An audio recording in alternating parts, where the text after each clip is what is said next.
देवियों सज्जनों राम राम। प्रेम से बोलिए जय श्री राम, जय श्री कृष्ण, राधे राधे, हर हर महादेव। आज इस वीडियो में हम सुनने वाले हैं माघ महीने के तीसरे अध्याय की कथा। वीडियो को आखिर तक सुने। माघ स्नान जब आप करते हैं तो माघ स्नान करना कितना शुभ फलदायी होता है। राजा दिलीप कहने लगे कि महाराज, यह पर्वत कितना ऊंचा और कितना लंबा चौड़ा है। तब वशिष्ठ जी कहने लगे कि 36 योजन, 1 योजन 4 कोस का होता है। ऊंचा ऊपर चोटी में 10 योजन चौड़ा और नीचे 16 योजन चौड़ा है, जो हरी चंदन, आम, मदार, देवदार और अर्जुन के वृक्षों से सुशोभित है। दुर्भिक्ष से दुखी होकर इस पर्वत को और फल फूलों से परिपूर्ण देखकर भृगु वहीं रहने लगे और यहाँ पर कंदराओं, वनों और उपवनों में बहुत दिनों तक तप करते रहे। इस प्रकार जब भृगु ऋषि वहाँ पर अपने आश्रम पर रह रहे थे तो एक विद्याधर अपनी पत्नी सहित उतरा। वे अत्यंत दुखी थे।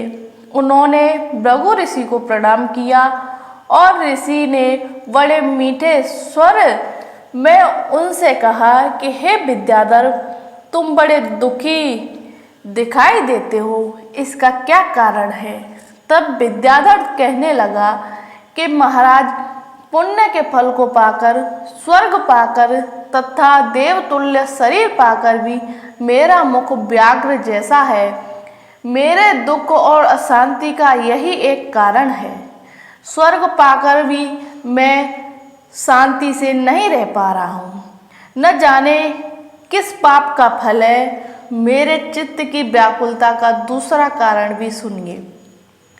मेरी पत्नी अति रूपवती, मीठा वचन बोलने वाली, नाचने और गाने की कला में अति प्रवीण, शुद्ध चित्त वाली, 7 सुरों वाली, वीणा बजाने वाली, जिसने अपने कंठ से गाकर नारद जी को प्रसन्न किया, नाना स्वरों के नाद से वीणा बजाकर कुबेर को प्रसन्न किया, अनेक प्रकार के नाच ताल से शिवजी महाराज भी अति प्रसन्न और रोमांचित हुए। शील, उदारता, रूप तथा यौवन में स्वर्ग की कोई अप्सरा भी इस जैसी नहीं है।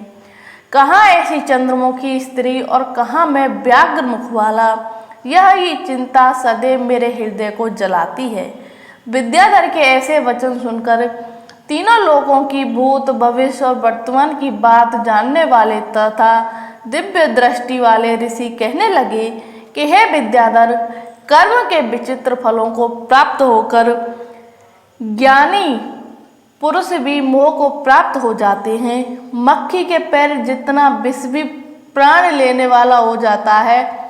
छोटे छोटे पापों का फल भी अत्यंत दुखदायी हो जाता है। तुमने माघ मास की एकादशी का व्रत करके द्वादशी न आने तक शरीर में तेल लगाया, इसी पाप कर्म से व्याघ्र हो। एकादशी के दिन उपवास करके द्वादशी को तेल लगाने से राजा पुरुरवा ने भी कुरूप शरीर पाया था। तब वह अपने कुरूप शरीर को देखकर दुखी होकर हिमालय पर्वत पर देव सरोवर के किनारे पर गया।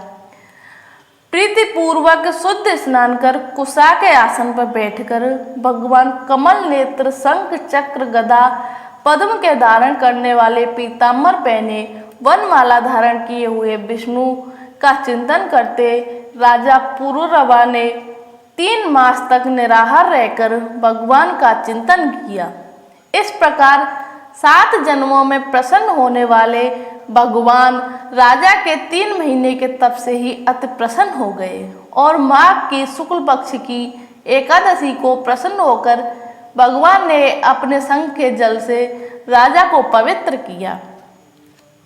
भगवान ने उसके तेल लगाने की बात याद दिलाकर सुंदर देवताओं का सा रूप दिया, जिसको देखकर उर्वशी भी उसको चाहने लगी और राजा कृतकृत्य होकर अपनी पुरी को चला गया। भृगु ऋषि कहने लगे कि हे विद्याधर, इसलिए तुम क्यों दुखी होते हो? यदि तुम अपना यह राक्षसी रूप छोड़ना चाहते हो तो मेरा कहना मानकर जल्दी ही पापों को नष्ट करने वाली हेमकूट नदी में माघ में स्नान करो, जहाँ पर ऋषि सिद्धि देवता निवास करते हैं।